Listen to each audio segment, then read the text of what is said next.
Well, welcome, and thanks for being here. As was said, I'm Dr. Owen Anderson. I'm a professor of philosophy and religious studies here at ASU. So you have with you both a philosopher and a sun devil, which means I have a double duty to be devil's advocate and see if I can stir you out of kind of dinner time lethargy into questioning some of your assumptions. That's what I especially want to do. And the assumptions you might not have thought about questioning about how to work for change in the contemporary world. So the initial topic that I was asked was religious reckoning in modern America, and especially generational change. So I altered a little bit to generational failure to know God. I thought that might be both odd and startling in a way that will, be what the devil should do. Right? So religious reckoning. Here's the reckoning I'm thinking of for religion. The reckoning that comes to fideism. Do you know about fideism? Blind belief. This is what religion's often criticized for. There are just many different blind belief systems. Which one should you pick from? Kind of pick the one that has the best, most interesting story. I always thought would be good is to be economically viable. Many of you probably are going in economics. Be competitive with the tithing percentage, right? So we're the 9.8% tithing religion, right?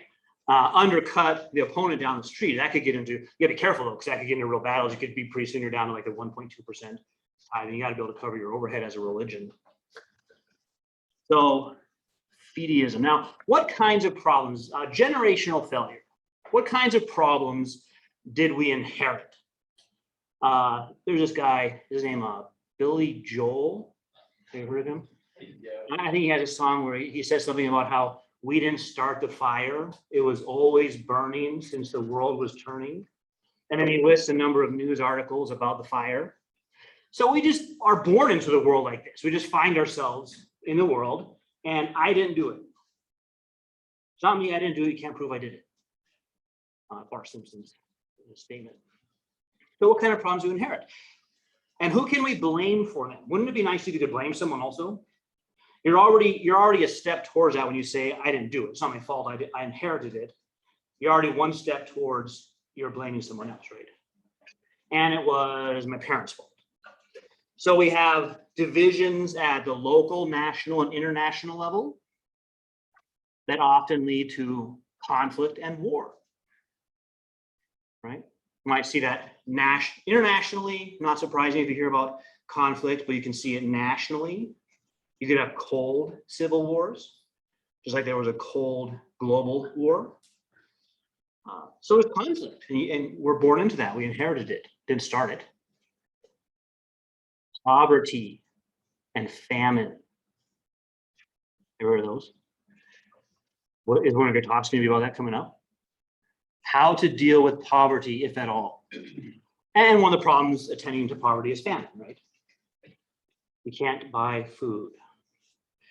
And then you have health crises and pandemics.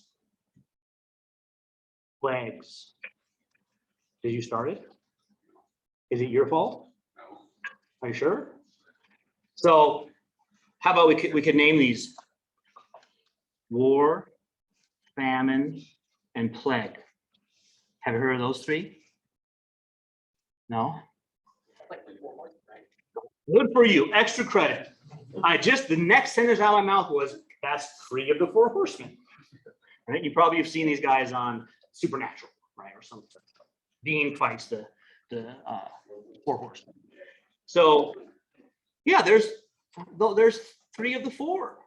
Question for you, extra credit later. Don't tell me now. It's who's the 4th one that rides out to conquer. So war, famine, and plague, are these new? No. Presumably not, right? If John is writing about them in the 1st century, probably happened before that also. But also, where'd they come from? We can put these underneath a broad title of what is called natural evil in philosophy of religion. We have the problem of evil, which is the big one. Why is there evil and suffering? And then it has a few divisions, one of which is the problem of moral evil. And the other one is natural evil, right? So moral evil might be moral things that we do to each other. And you might, in one way, you might think war is there, and there are moral dimensions of war, but there are just natural ones. Wars tend to be between people groups that don't speak the same language, don't understand each other, and you're just born into one, and you tend to be allied to the one you're born into. And these divisions exist before you were there. You didn't make them. So war has that element though as well. It's not purely a moral problem. It's just a natural evil. So what kinds of solutions are you offered? These problems sound like they need the best minds, the greatest of the worldly wisdom to solve them. What kinds of solutions are you offered? Well, you could advocate for change. Have you heard about doing that? Is change a positive word? It can go both ways. Why? Because like people may perceive like one change as like positive ideally, but it may have a terrible like negative counter to it. Yeah, right. So change could be for the worse, right? Just change by itself, you'd have to give a direction of where you're going, right? Inflation is change. It may not be good though. So it just depends. So that doesn't help us yet. We have to know, what are we changing towards? We have to know what is good, right? Because you want to change for the better, better being a form of good, not change for the worse. And back to the previous slide, that's one of the things people disagree about, locally, nationally, internationally. What is a good life? The sort of manual, the founding document of the academy, and you're in the academy, is the Republic. And the Republic is about that question. What's a good life? What is it to be just? So that sort of should be like what the academy gets right. First day, what's this stuff, sort of like Sparky 101 or something? Hello, here at ASU, and here we study the good life. And here's what it is, right? Probably didn't have it, did it? So how about mobilizing people? Have you heard of that solution?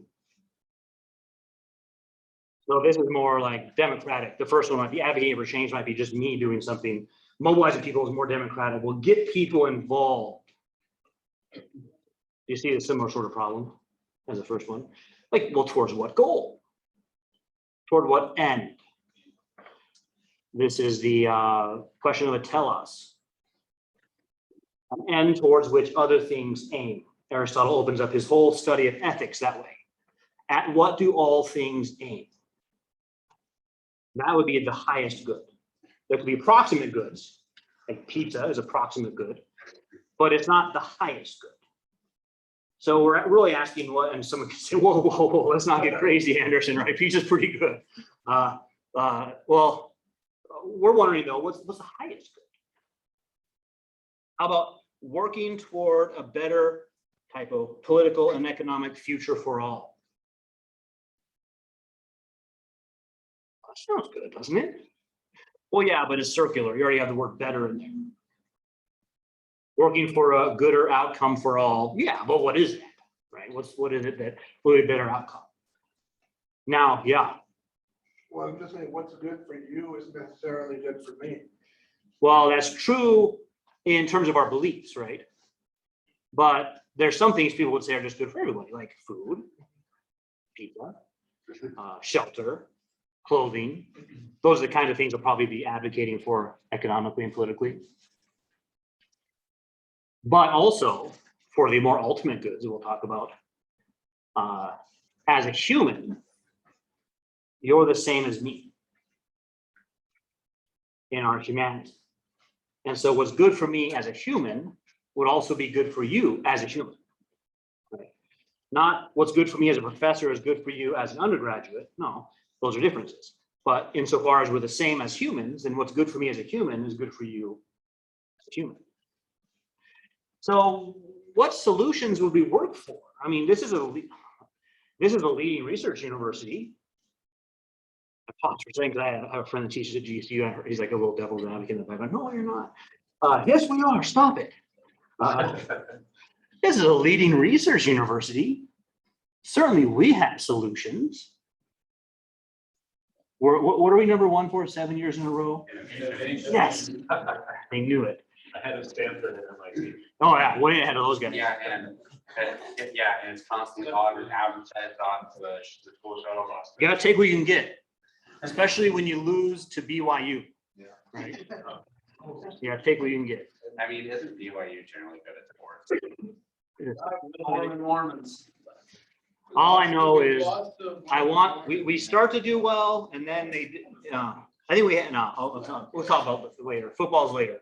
All right, so ASU football later. Yeah, so we might pride ourselves in that, or we're taking some great advances. Well, I'd suggest that we really won't make any progress unless we deal with what is actually an existential problem. And so our real problem isn't economic or political or monetary. It's not about more food or more clothes. It's not about protecting voting. Not to say none of those are important, but I said the most important problem is an existential problem and has to do with a lack of meaning. That's what the generations have failed at. Now I'm going to allow you just for a moment to blame the previous generation, but you're adults, so it won't last very long. The previous generation failed you and did not provide you with meaning. If they gave you any sort of a narrative, I bet I could poke a hole in it within 2 minutes. That's what they train us to do. Meaningless. But now you're adults and you've had plenty of time to find one and find meaning, and you haven't done so. So now the blaming. Remember what happens with 3 of your fingers when you blame someone else? Who are these 3 pointing at? You. Right, that's clever, huh? I like that one.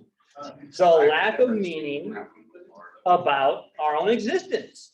Now, I'm presumably you could have a world where everyone has access to clothes, access to a job, nice housing, a great social environment, a nice drink called soma that makes you feel happy all the time, and their life is utterly empty. I hope you read about that one. That should be like senior level reading in high school, right? What's some? Brave New World. I've heard of it, but I've never read it. It's a happy drink. It makes you feel happy all the time.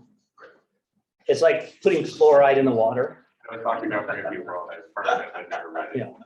So you lack meaning and purpose. And so you just try to be happy all the time, physically happy.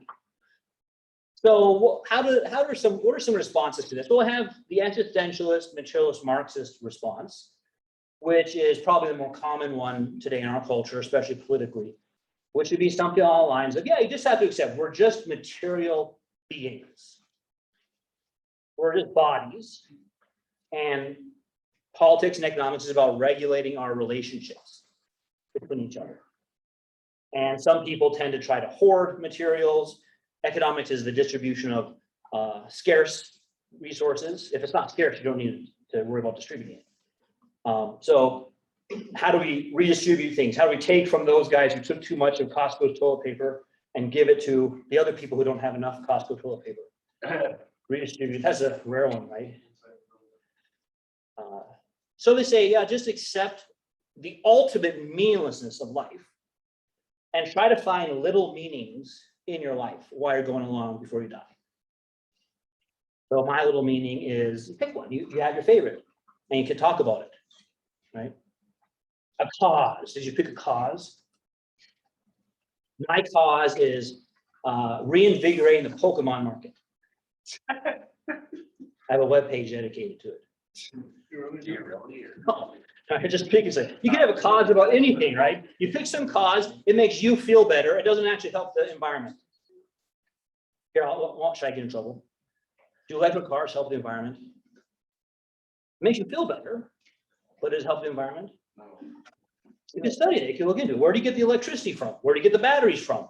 Check out the nickel mine in Canada, where they get the nickel. Is it environmentally friendly or a disaster? But you can use nuclear energy in the super energy. I know, it's a very good one. I hate that one. So you pick a cause, could drive around, and you feel really good about yourself, but then you're dead, and they all die. and the Earth is absorbed into the sun goes supernova, the solar system ends, all the stars fade out, and there's a cold death of the universe. But in the meantime, you pick a cause. So that's one of the stories going on. Another one is the academic skeptic. And these two tend to go back and forth between each other. Because when you push on this story, it falls apart real fast. And so then they flip to this one. We just don't know anything. I don't know. I mean, this is the best we've got so far. Some kind of materialist Marxist economics, politics. That's a broad term, which says the materialist dialectic is what I mean. Not Soviet or Mao, the materialist dialectic of history. All of history is understood as a competition for resources between haves and have-nots. And you're still told that story today. That's the Marxist history. And so you push on that, they'll say, I just don't know. We don't have knowledge. We can't know these things. So you see how it's similar, though, about the big M, meaning, or the big U, ultimate, we don't know. We only have little meanings that we pick along the way. But then, and really to the topic I'm talking about here, you might think, okay, so then you pick a religion, and that fills the need. That fills the void. What Marx needs is a religion. While I was driving into Park, I passed the Methodists, and he was attracted to the Methodists in London. And the Methodist revivals were the predecessor to what later took over as the workers' Marxist unions, because the Methodists advocated for workers' rights, treating them as humans, made in the image of God. So Marx might see the Methodists and say, yeah, they've got a lot going for them. It's attractive. But what happens with the religious fideists? I mentioned this at the beginning. It seems nice. We want a big M, a big U, ultimate. But then we find out it's sort of like meringue. Like, it's really exciting. You see, like, you get a big old chunk of lemon meringue and you get a really tall layer of meringue, but it's just air, right? There's nothing there. And so religious fideism is the same way. Well, which one do I pick? And I was brought up, many people brought up religious, and I wasn't given any knowledge. I was just given opinions. That didn't help.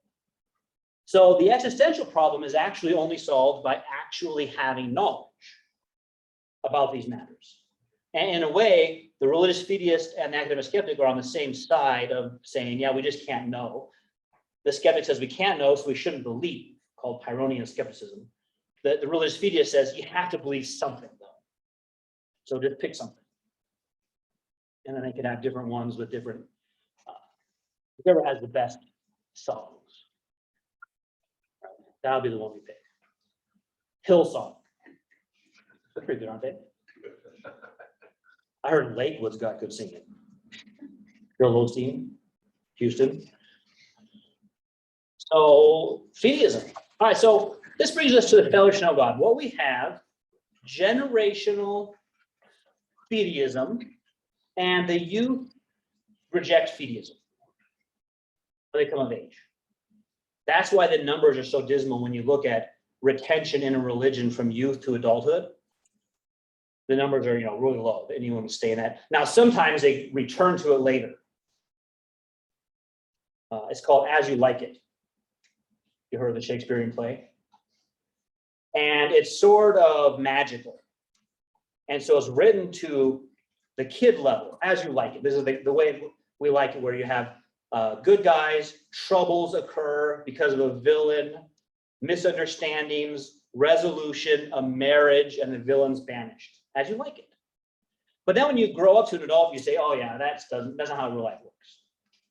But when you get older again, you return to that. So the grandpa and the grandkid go to see As You Like It together. And they say, yeah, that's how we like it. Where in the middle, though, you're skeptical. I hate life. It's so hard. But none of that counts as knowledge. I'm just mentioning something in religious studies that people wonder about. Why do all the youths, once they become adults, leave? Well, we don't actually provide knowledge.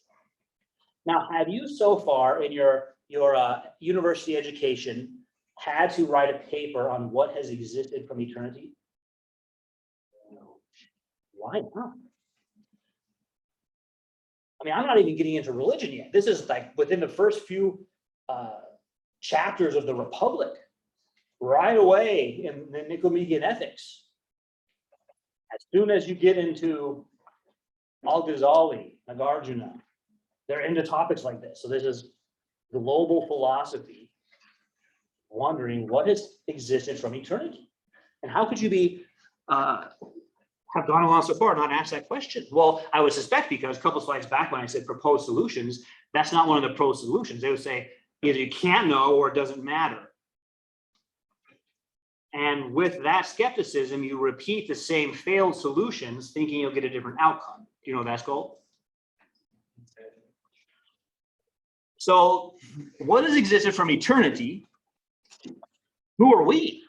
You couldn't answer this second question without that first one. So let me see, I go back to slide, yeah. So you'll have, I could have put comma, Darwinism, comma, Freud. I'll come to Freud in a second and sexual identity, but Darwin. So you get a little bit about where he came from, probably right.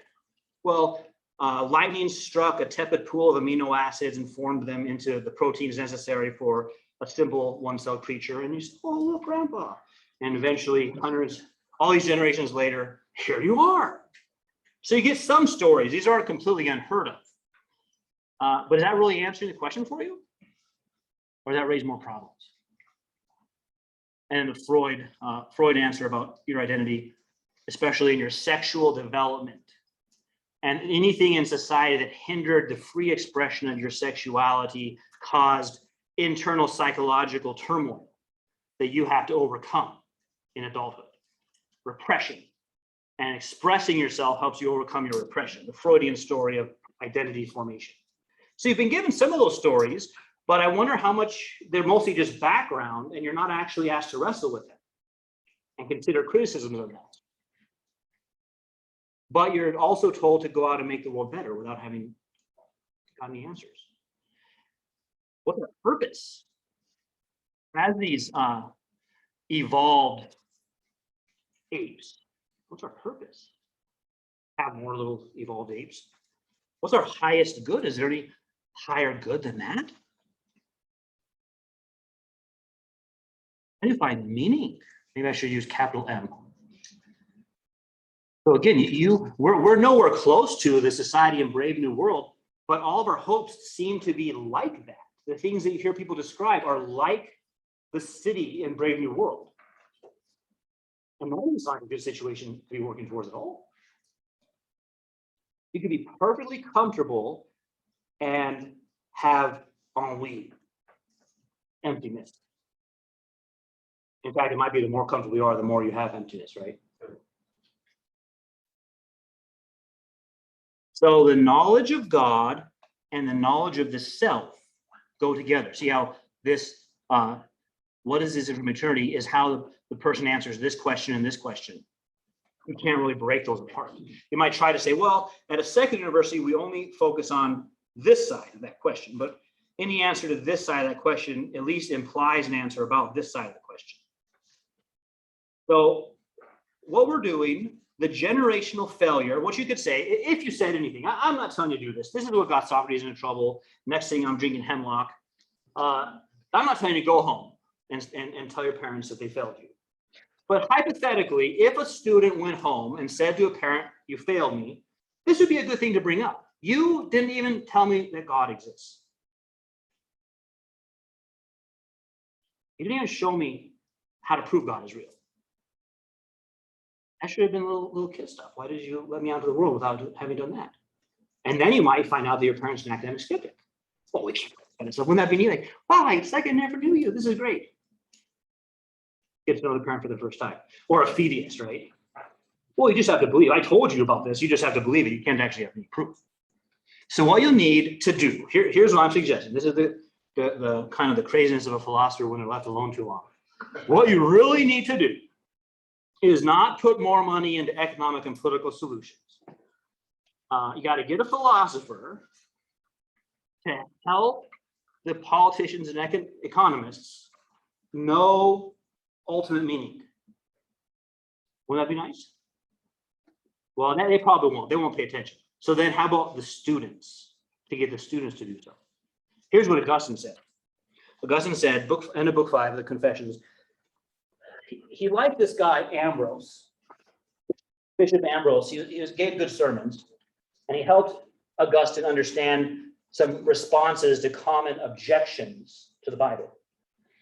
But he still didn't know if there was a God. And so he says at the end of book 5, I decided to doubt everything until I found certain proof that God is real. And that's what he does in the next couple books. Now, that might sound like another philosopher you've heard of, Descartes. But here's what Augustine does a little differently. Something Descartes didn't do, which gives shape to Augustinianism, and on the one hand, versus modernity on the other. He comes to see not only can he have such proof, but his failure to do so from roughly 16 up, he's say he's an adult at 16 up, is culpable. With Descartes, you get a sense that there are these abstract arguments, and it's a little bit hard to work through. Okay, I have senses, and God proves my senses, therefore God must be real. I guess that sounds pretty good. Augustine's are a little bit different, and this problem is not Monica's, his mother's, his own. He should have known these things. Now that seems like a good thing for university to wrestle with. That will save you all the problems of Brave New World. So that is the solution to attempting to resolve natural evil. Remember, we started off with war, famine, plague, without the knowledge of God. Gives you Brave New World. And if you read that, you remember there's a dialogue about that at the end. You tend to define meaning as if you could without God. So we're doing the same thing. That's good time for questions. I put this up here. I don't know if I'll actually be able to edit it. If you want to save a record of our questions. Try to argue with me. This is like when you go past some. I remember one time I was at Central Park and it was great because I walked past this guy, he had a chessboard out, and he said, "You want to play?" I said, "Yes, this is on. I want to play someone I don't know chess at Central Park." Really, that's great, right? That's like iconic. So he played, and it was to a draw. I was glad. Like I was happy with the draw. So it's like that now. Argue with me. I got to go to ASU and argue with a philosopher. Tell me about a solution to one of the problems we're facing, war, famine, plague, that you can solve without having to address the existential problem. Yeah. So I think you think of a lot of these as problems when they're not really problems. With a lot of times, let's take war, for example. I don't see it as a problem, rather a solution to where diplomats fail. Let's say. Right, war is Diplomacy by other means. Yeah, it's just the final point to compel somebody else to do something. You tried all the means and now you're at war. Yeah. So I don't see it as a problem, I see it as a solution. Well, I guess in one level of that dispute, it's a solution. But the problem of evil comes up because we can imagine a world that didn't have war. Most of the time, wars are over borders, and most of those arguments are about resources within the borders, right? So if you have like a border and there's no, like we're arguing where the border goes, but there's no resources, it's kind of like, right? You want 5 feet this way, great. But if I know 5 feet that way is a gold mine, I want the gold. So what if you had a world where there weren't scarce resources? And presumably you prefer that over a world with war.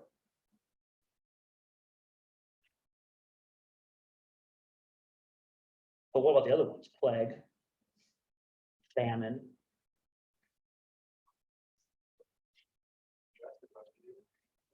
Yeah, try to suggest to me that you can solve the problems of life without having solved the existential problem. I think I can solve the problem of plagues by education and self-play and leading by example. Yeah. So education, of course, you might talk about that with poverty also. If we just educate people, they get better jobs, more money means less less poverty, you have more food to buy, except for then there's inflation. So you have to deal with that. More money means more inflation. Now food's more expensive, so you can't buy it after all. But yeah, education. Of course, I would probably be pro-education. I derive a paycheck from education. But it doesn't seem that plagues discriminate based on the education of the But if person. you're educated enough to wear a mask, then you won't get infected, or you might not get infected. Yeah, but might not's a big one. But if you And then there don't, could be like new plagues that don't even care about masks. I'm not even just talking about the current pandemic. Like cancer doesn't care about a mask. but there's not a plague. Well, plague's a broad word for sickness. Sickness at the mass level. But It doesn't just mean like infectious diseases. But plagues, cancer is not contagious, so Yeah, I don't mean that. I don't mean just contagions or infectious disease. I mean sickness. If you eradicate sickness, what if you could even be immortal? I wouldn't want that. You wouldn't want that. I would. We can grow a bunch of bodies for me. And as this one gets older, you kind of like very carefully pull out my brain, gentle, put it in the other body. And then when that brain gets old, you have a bunch of brains for me too. The brain's getting kind of worn out. Bring in a new one. But here's what Plato said about immortality is if you had immortality without the good, it would be a curse. Yep. So you could lead meaningless, empty lives unendingly. Wouldn't that be wonderful? No. No, yeah, into that. I don't understand, all of these seem like inevitable problems, like, I don't understand how we're supposed to have a question or answer it, because they all think it might happen. Well, remember the materialist story ends in the heat death of the universe, right? Well, maybe not even the death of the universe, but like just a recurring thing over and over again. Yeah, someone could say that, like, there's no end to these things, so why try? But a place like ASU is kind of based on the idea, like, no, you got to make some difference. I wasn't saying that necessarily to try, but they still seem like they'll happen one way or another. Well, I guess, yeah, if that's true, or a new one. Let's say I cured, what is this, COVID-19? Yeah. And 20 crept up on me right at the end before I was done with 19. That won't be possible. He brought his brother. Well, no, You just have the variants, but if you cure all the variants, like, but there's no number 20. I don't think there can be. Oh, good. In the middle here, yeah. So on the problem with religious values, I want to put a bit on that. Because broadly speaking, religions are systems, right? And they are systems of addressing that problem. Yeah. Those dual problems or singular problem, if you want to boil it down. So if one say believes in the question of, or believes blindly, or without putting that much thought into it, in a system, but that system has, through thousands of years, you mentioned Augustine, right? So let's take the Catholic tradition. They have, through thousands of years, I wouldn't say that, and I don't think they would say that they have completely solved those two issues, every single little branch off of it. But they certainly have a broad solution and a broad answer to those. So if you blindly believe in that, wouldn't you arrive at the same conclusion as someone who, like Augustine, shed everything and then came Yeah. to it? Yeah, that's interesting, because Aquinas says something like that. Most people aren't smart enough to follow the proofs for God's existence, so they just have to trust me. Locke, good Enlightenment philosopher, says, no, they're smart enough, they're just too busy working. So neither one affects us then, because you guys aren't too busy working. Right? So you have plenty of time on your hands to study the proofs, but if you don't have knowledge, it's interesting, think about an analogy to a relationship. Says we're speaking about God. If you don't know the other person, you just have beliefs which may or may not be true. You wouldn't benefit from the relationship. I don't mean benefit in like a transactional sense, in the best sense of any friendship, right? So that's what you do in friendships is you get to know the person. And you want to know all about them in different settings, different experiences. That's what they do in what's the thing? Dating, right? And they go out and they get to know the other person. Have you guys ever seen singlephilosophers.com?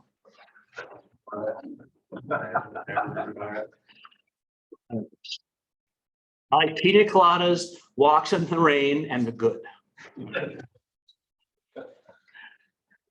Well, yeah, here first and then make it hand for a while. Yeah, so like, hey, we'll get back to those, like, those problems, like, wouldn't is sickness just, that historically hasn't sickness been like just a way to prevent deal with overpopulation, like too many people that are living? Well, that's you're either mentioning Darwinism or the Bill Gates conspiracy. Okay, one of those. I don't. Yeah, that'd be the Darwinian answer, but we could ask if that's true or not. But so that's it. So without mentioning back the previous question, I'm not sure I quite answered that even. I mentioned Aquinas, but without specifying a branch of Christendom, because also the Protestants love Augustine also. The story that's going on there. Keep these rules so that when you die, you get rewarded. That's the general fideist story. In the Republic, Adamantus in Book 1 names that. And this is for the Greek mystery religions. The religions all just believe that there's a god or gods that you can influence by giving a sacrifice for your sins, and the god or gods forgives you. And so many religions just differ in as to who you're doing that to. Ares, Jupiter, Yahweh, Osiris. That's the fideist story. And that's the one I'm wondering, like, the problem already, you can see already, right? Is Osiris will get mad if you do this with Ares. Who do you pick? And isn't it kind of a bribe? Like, keep my rules in this life so that in the next life, I'll give you some nice things. Love me, and I'll pay you. Oh, what's that called?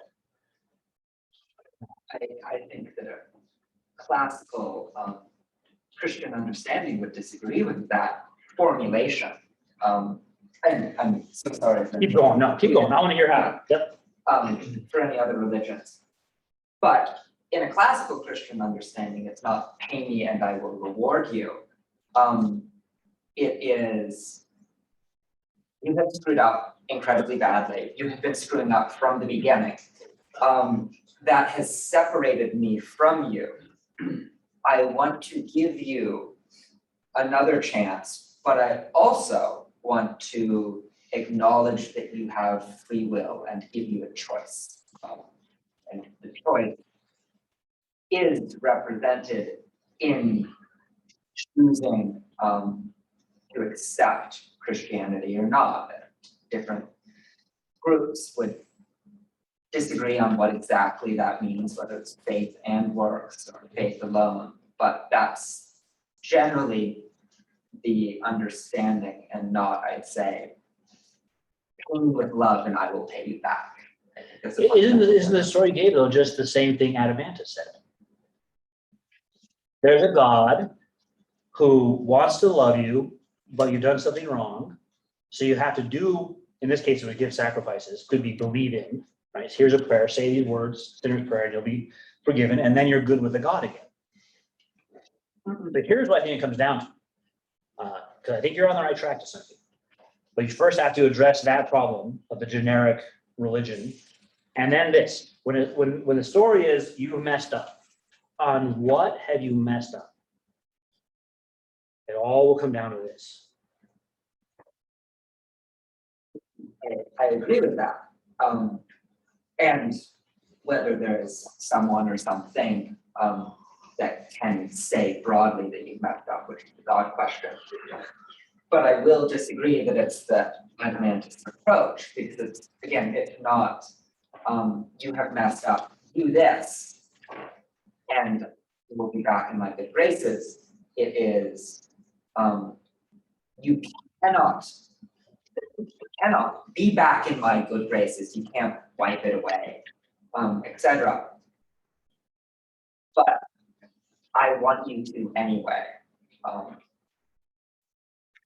And the difference there is that, again, it's not a payment, it's not a tribute, it's not something you're doing, it's something you're accepting or not. And I Yeah. think there's a difference between. So let's say there, for the sake of this discussion, you're articulating grace and works. We can put a question mark if that succeeds or not with Adamantis, but the other ones are what I want you to go further on, which is what is it about which humans have messed up? I'm using that phrase, right? But maybe let me ask, because it might be about that. Yeah. I'll come back to it. Go ahead. Well, I'll also try to take this from a Christian perspective, but you could kind of set up a syllogism where like God is, I think the best way to define God is perfect, all circumscribing, omnipotent being, something which cannot be understood fully materially, something which is more understood through the soul. Therefore, man, on the other hand, is imperfect. Man is fallen. You're using the Bible as your source of argumentation. So when you compare man to God, man is imperfect, God isn't. Therefore, what sin is defined as is the gap between you and God, the gap between perfection and imperfection. So the legalistic aspects of a specific Christian denomination, I'm taking this from an Eastern Christian perspective, would pertain to closing that gap. So for instance, fasting is an act of humility, and it'll essentially kind of remove, or at least try to remedy these things that Christians would understand as contributing towards one's fallen status. And by living a life through these procedures, you are following virtue because you're trying to realign yourself with what is perfect. And this is also a function of free will, essentially. Yeah, I mean, I think that one, I think closer to the Adamantis story though, with a list of things that you need to do to become more like the divine. So then again, the question then is which of these are the competing versions of that story with deities involved who aren't okay with the other deities. In other words, sort of like I remember one time Homer Simpson prayed, please forgive me, Buddha, all of Jesus. Now, at least two of those persons aren't okay with praying to the other two, right? So that's an unsuccessful prayer. You can't just cover your bases and pray to all the deities, right? So that still leaves us with that problem, but also the way articulated almost seems like being a creature is sin. Like creatures by their very nature are limited. They were that way when they were made before the fall even. And yet God said it was very good. So got to get to what is this thing that's separated? Yeah. I kind of want to go back to your original question. I can kind of tie in there. But your question is like, how do you get away from those three evils, whatever you want to call them, without addressing the question of the hierarchy, the big M or big U? But like, I think the only answer is unlimited resources in general. But your kind of worldview is very resource based. Like there's more to life than people, we can't reach out and touch everything. Yeah. And so unless you can obtain a world where there is ultimate resources, there's not going to be an answer to that. Right. Yeah. Well, and I gave a hypothetical of a world where you did have ultimate resources in Brave New World. You don't see. And it didn't solve. Access to unlimited medical or whatever. It didn't solve the existential problem. So, but nevertheless, how many of the solutions that you hear about are just that kind of solution?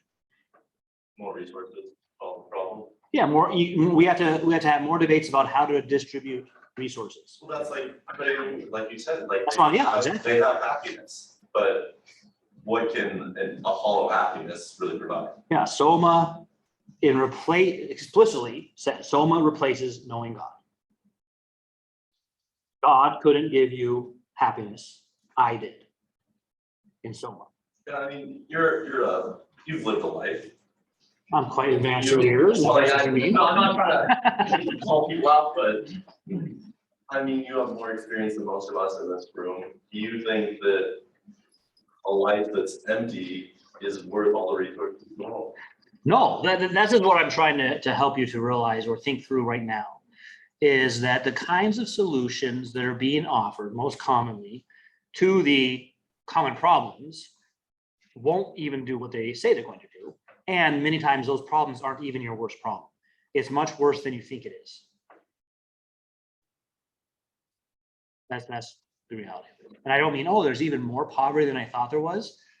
No, is that even if you touch poverty, it doesn't actually solve your real problem. And it's interesting to think that we assume being poor is bad. And we look up to the rich. It might be that you should feel bad for the rich. Poor rich people, so many pitfalls that they aren't strong enough to avoid in their life. And it will cause such little development of their character, right? So it's interesting how that never crosses our mind, does it? We just assume, well, the rich are good, the poor should be more rich and they'd be better off. What if you took a vow of poverty? Said, I don't want to be. That's essentially what you do when you go and become a philosophy major. I mean, they don't make you do a vow. There's not like an official vow. But so yeah, I'll just be poor forever. Well, there's two philosophy majors, the Jedi and the Sith. There are the philosophy majors who become professors and the philosophy majors who become lawyers. And I'll let you decide who's which is which. But the one side isn't dealing with poverty. If you say, what's the one lesson you learned, Anderson, in your advanced state of old age? I should have been a corporate lawyer. So you have the slide where you have the existential questions and ask how many of y'all have been asked to write a paper on those things. Nobody has here. But the medieval university, the first universities that existed, not just in Europe, but also in the Islamic world, that they were devoted primarily to those questions. Yeah. That and law. That's what you do. Yeah. And medicine. I mean, yeah, you study the disciplines then was theology, law, medicine. And then around the time of the Enlightenment, that shifted. And the traditional narrative is that that was a positive thing. Yeah. How progressive that was, that now the universities are quote unquote secular. Yeah. So that a grievous error, actually. I think that's a good question. And it's kind of popular now to dump on the Enlightenment. I like the Enlightenment. It's got some good things going for it. But here's why that happened. Here's the other piece of the story.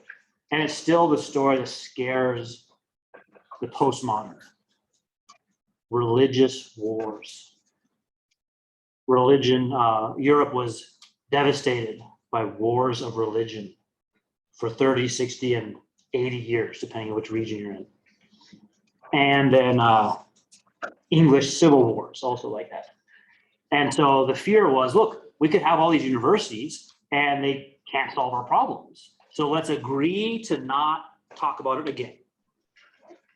Like a divorce. But we still got to get together at Thanksgiving because we got kids. Let's not, well, I mean, we're not going to bring up the divorce issues, right? So you want to believe that's actually human flesh you're eating? Fine. I don't think so. Don't bring it up. We won't fight anymore, right? So that's the big piece of the modern Enlightenment university is we don't touch certain questions. And it's just not the two options have wars and don't talk about it. I guess that's the preferable one. But there's a third option, which is figure out is the truth of the matter. And we could have redoubled our efforts on that instead of giving up. We could have said, no, there's actually a truth of the matter. Let's figure it out. Yeah. Good question. You brought up other things. Many, but one of the biggest ideas is that we are inherently flawed from the moment of our birth. So can an inherently flawed species, you just brought up figuring it out the matter. Can an inherently flawed species figure out something that is so large, so flawless? Is it possible? Can we get close? Or is it, how do you address that problem? Yeah, well, the person behind you, I don't know your name, sorry, but you said something similar. You used the word incomprehensible. So you could affirm that God's incomprehensible in a way that really anything is. I mean, you can't even know your iPhone comprehensively. You'd have to know all the relationships of all the parts, like where the plastic came from, the engineer who made the screen, what his daughter was like. All that has to do with how this was made. So we don't ever know anything exhaustively, comprehensively. But that's why I specifically said this. What has existed from eternity? That's really where the different systems start their disagreements. And so you could know minimally that. Augustine ends up by saying he initially believed there were these two things, a kind of light substance and a dark substance that had been in turmoil from eternity. And he comes to see how that can't be true. I'm giving you a long story short. You should read it yourself because he goes through arguments. That can't be true. All substance is good. And the stuff we see around us hasn't always existed. It was brought into existence and given a nature, and its nature is good. And evil is when it departs from that nature and therefore causes harm to itself. So long story short.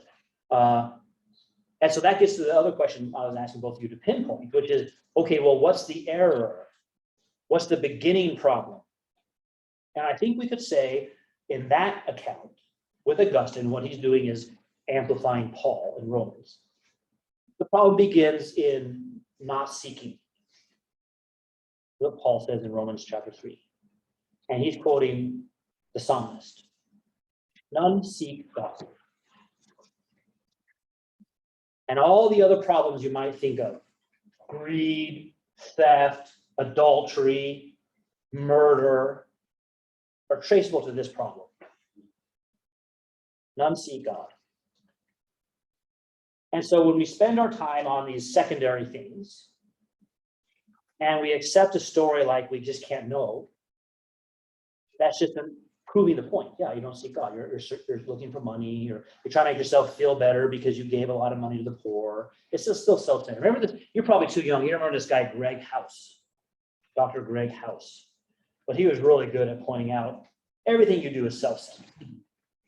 The most charitable person you know is just a purely self-centered person. He loves the praise that comes from being charitable. So there's none good. That's what comes after that. None seek and none are righteous. But we have these stories we tell ourselves that we really are. So that's the human condition. And none of these political or economic solutions are going to touch them. You'll still be the guy who doesn't seek to know the good at the end of the day.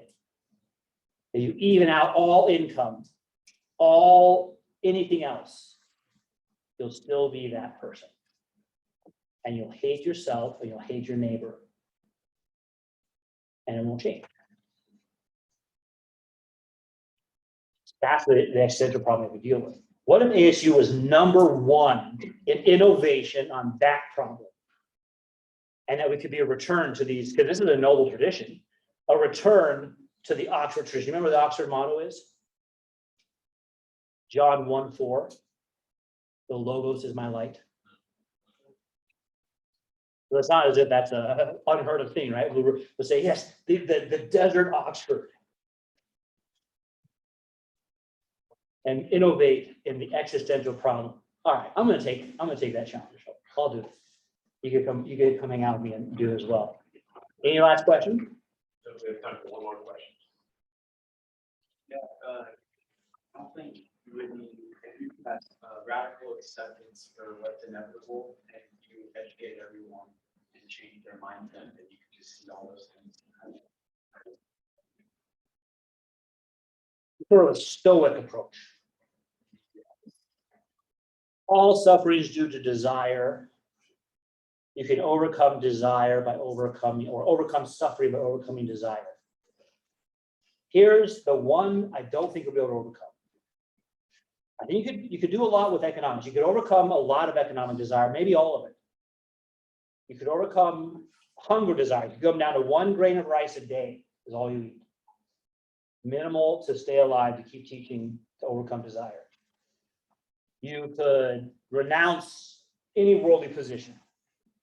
I don't think you'll be able to overcome this one. The need for meaning. That desire will still nag at you. And here's how you know it. Whether it's Stoic, whether it's Cicero or Siddhartha, they're still explaining themselves and try to teach. Right? Give meaning to their position. So the one I don't think that the Stoic position will be able to get to is meaning. You guys read Viktor Frankl? I've never heard of them. Never heard of Viktor Frankl? Answer. Man's Search for Meaning. Yeah, get that. Anything left? Thanks for being here.